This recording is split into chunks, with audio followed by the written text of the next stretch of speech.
Okay, folks, gather round because I've got a story for you about Disney once again. And, good old Disney, the company that can make $1 billion off a talking mouse and a singing snowman, but somehow keeps fumbling when it comes to pretty much anything else. They don't seem to be able to handle a whole lot of modern storytelling, and they're still searching for that modern audience. I mean, you remember Lightyear, right?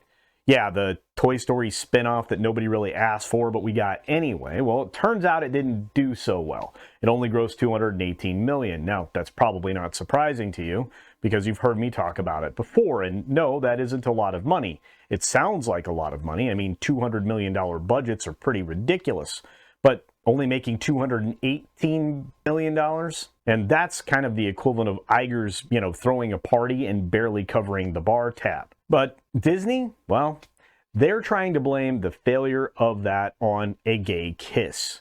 Now, while that probably didn't play very well, it probably wasn't the singular reason that they were having problems. And I would suggest it's really not a reason at all that they're having problems. They have problems because they don't listen to their audience and they don't give them what they want.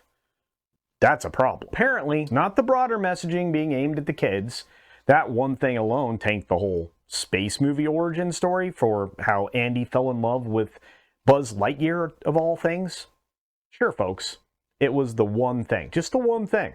Not the fact that the rest of the plot was as bland as a Buzz Lightyear action figure left on the clearance aisle, which they were. Or, of course, the enormous amounts of modern audience messaging that was inserted in it.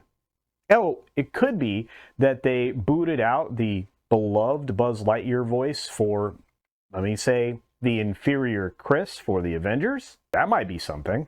But no, it wasn't any of those massive misses at all. It wasn't the combined thing that made this the disaster that it was. Or was it?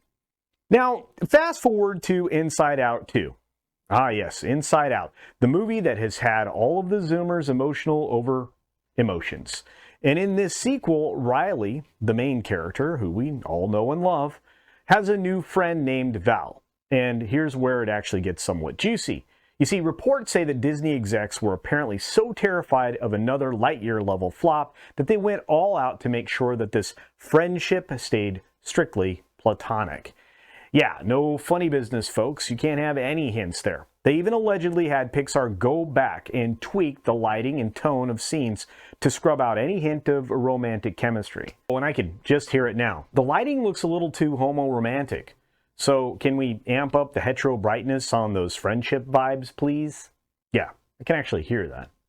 This reeks of guilt and financial loss, of course, over that not-so-secret gay agenda that they were all touting about and its immense backfire. The audience isn't sitting there with a magnifying glass looking for it. They know what they see when they see it. And some of these things they don't want to see, especially in a kids movie, because they're trying to keep their kids innocent a bit longer and avoid conversations like, what you would have to have until they absolutely have to happen. And believe me, kids grow up fast enough.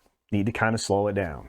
Of course, the kicker here is that this little extra effort for Inside Out 2 made it so that it grossed over $1.6 billion globally. And that's billion with a B. That's a lot of money.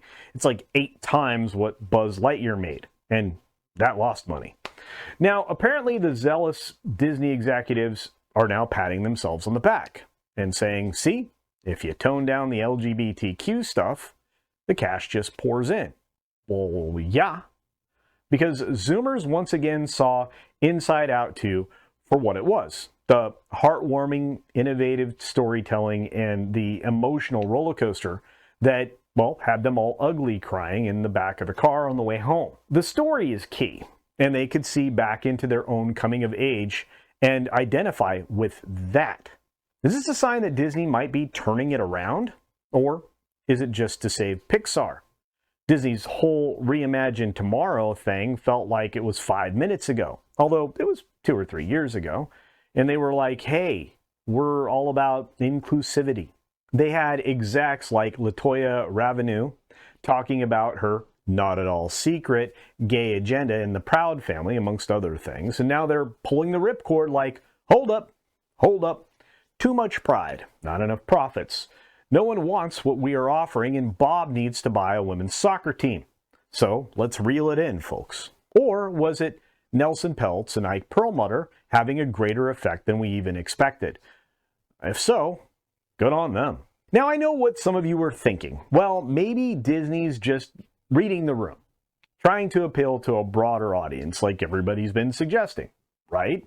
I mean, you've got to know the market, which you do. And sure, all of that would be valid points. After all, money does talk, and in this case, it's speaking a very clear language.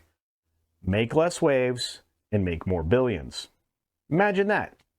Of course, it's equally likely that this is a one-off course correct, and that the next one up will go right back to that modern audience vibe, right? Or maybe they'll apply a softer touch with the agenda to try to sneak it in a little more stealthily. It's not like they haven't waited a few episodes on one of their programs before dropping that whole woke hammer on people.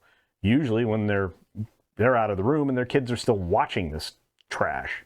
And look, with the Lightyear film, even if you took the kiss out, even if you got rid of it, there would have been still an agenda-filled box office snooze fest. Even with Disney's approach to Inside Out 2, to be certain not to even go there, we could certainly admit that maybe they aren't getting the whole point, which I would suggest is probably the case. Do we have to spell it out for them further? Maybe. We're just here for agenda-free, good stories, not for the anti-American culture wars. I think that's about as plain as I can say it. How would you say it? At the end of the day, Disney's sending some very mixed signals to different groups of people, and the fury of the extremist alt-left machine is set on calling them out. Truthfully, they see that, on one hand, they're throwing Pride Nights at Disneyland like it's Mardi Gras with Mickey Mouse, but, on the other, they're micromanaging their films to avoid any LGBTQ backlash, because that's what they think it was all narrowed down to. And that has to chap the radical America haters like the myopic thinkers that they are. Not a fun place to be, I imagine, trying to juggle division, exclusion, and indoctrination, along with needing to keep the green numbers on the correct side of the corporate spreadsheet. And let's just say, one of those balls needs to be dropped a lot faster. But hey, $1 billion success will make any company rethink its strategy. So if we see Frozen 3 where Elsa still doesn't have a girlfriend, at least we will absolutely know why. At least Imposter Buzz was good for something. Thanks, Lightyear. Probably the only time I'll ever say that. Anyway, folks, that's all for today's rant about the lousy House of Mouse. Let me know what you think down in the comments section below. Do you think Disney's getting the message here? Or are they just doing what they gotta do to keep that magic kingdom afloat? As always, be sure to take care of yourself, take care of others, and until next time, see ya.